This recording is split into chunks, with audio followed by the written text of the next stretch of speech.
Hi friends, अगर आप हमारे वीडियो को सबसे पहले देखना चाहते हैं तो अभी हमारे चैनल को सब्सक्राइब करें और बेल आइकन दबाएं। 45 सालों में देश ने नहीं देखी ऐसी बेरोजगारी।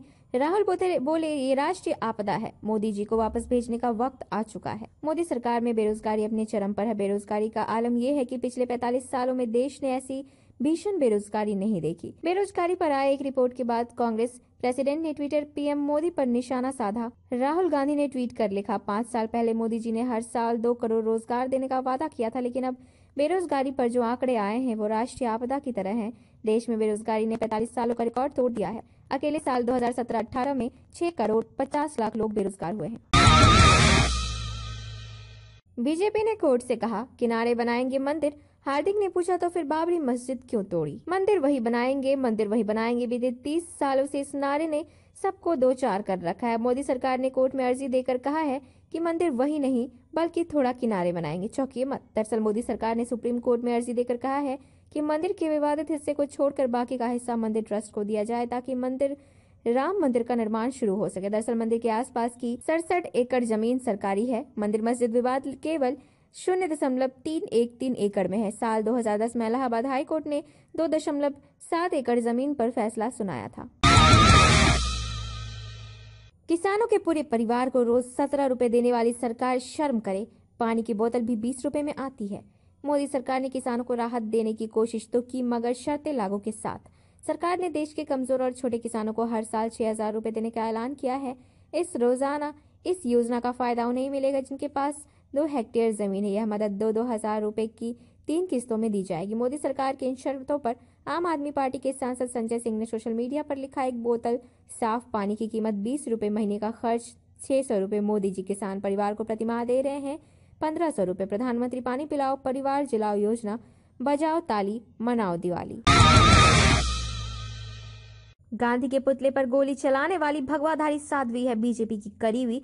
शिवराज सिंह चौहान और उमा भारती के साथ फोटो वायरल। महात्मा गांधी की पुण्यतिथि के दिन 23 जनवरी को बापू की प्रतिमा पर गोली चलाने वाली हिंदू महासभा की नेता पूजा शकुन पांडे के तार बीजेपी के बड़े नेताओं के साथ जुड़े हैं। उसकी एक तस्वीर सोशल मीडिया पर वायरल हो रही है जिसमें पूजा बीजेपी के दिग्गज नेताओं मध्य प्रदेश के पूर्व सीएम शिवराज सिंह चौहान और केंद्रीय मंत्री उमा भारती के साथ नजर आ रही हैं। उमा भारती भी मध्य प्रदेश की मुख्यमंत्री रह चुकी है। फिलहाल वो मोदी सरकार में मंत्री है। नोटबंदी के कारण बेरोजगारी ने 45 साल का रिकॉर्ड तोड़ दिया, लेकिन गप्पू जी कह रहे हैं कि नोटबंदी से मकान सस्ते हुए हैं। कन्हैया।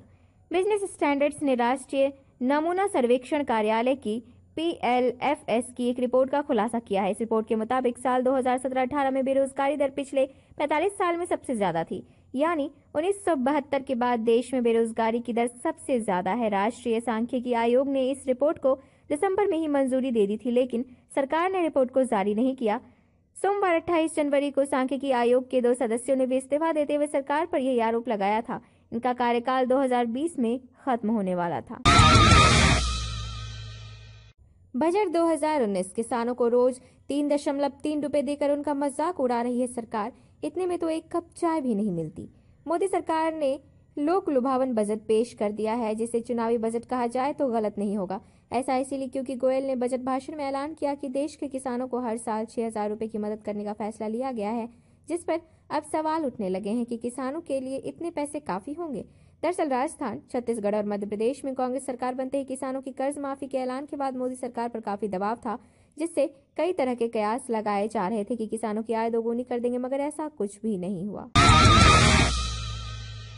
बजट 2019 मनरेगा का बजट बढ़ा नहीं, 1084 करोड़ घटा है। झूठ क्यों बोल रही है मोदी सरकार और गोदी मीडिया? मनरेगा के आवंटन में 9% का इजाफा, 60,000 करोड़ रुपए का मिला आवंटन।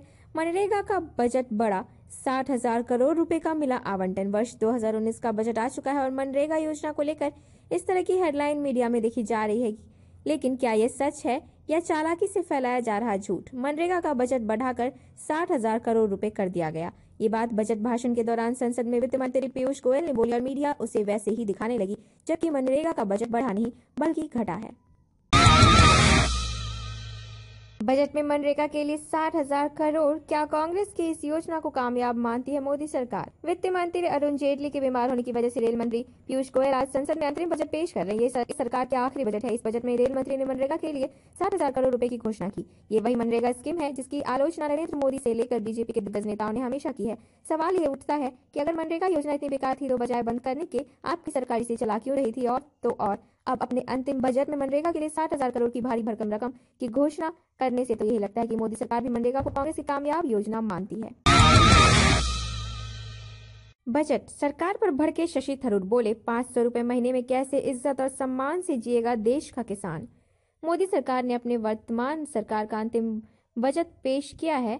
इसमें मिडिल क्लास को टैक्स से राहत तो दी गई है, लेकिन किसानों को दी जाने वाली आय सहायता राशि को घटा दी गई है। कांग्रेस नेता और सांसद शशि थरूर ने सरकार के बजट को ठंडी कवायद करार दिया है। साथ ही किसानों को मिलने वाली सहायता राशि घटाने की भी आलोचना की है।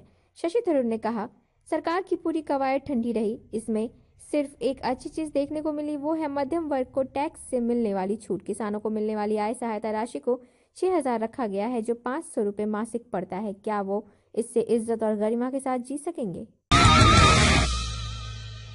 बड़ा खुलासा, मोदी राज में बेरोजगारी ने 45 साल का रिकॉर्ड तोड़ा। क्या इसीलिए आंकड़े छुपा रही थी सरकार? पिछले दिनों खबर आई थी कि राष्ट्रीय सांख्यिकी आयोग के 2 सदस्यों ने सरकार के रवैये से निराश होकर इस्तीफा दे दिया। इनका कार्यकाल 2020 में खत्म होने वाला था, लेकिन कार्यकारी अध्यक्ष पीसी मोहनन और सदस्य जेवी मीनाक्षी ने मोदी सरकार पर यह आरोप लगाते हुए इस्तीफा दे दिया कि वो रोजगार और जीडीपी के आंकड़े छिपा रही है। बेरोजगारी ने तोड़े सारे रिकॉर्ड। पत्रकार बोली, जो 45 साल में न हुआ वो 4.5 साल में हो गया। वाह मोदी जी वाह। नरेंद्र मोदी हर साल 2 करोड़ रोजगार देने का वादा कर सत्ता में आए थे। कार्यकाल खत्म होने वाला है, लगभग 4.5 साल हो चुके हैं। अब तक 10 करोड़ रोजगार मिल जाना चाहिए, लेकिन खबर आ रही है कि साल 2017-18 में बेरोजगारी दर पिछले 45 साल में सबसे ज्यादा थी।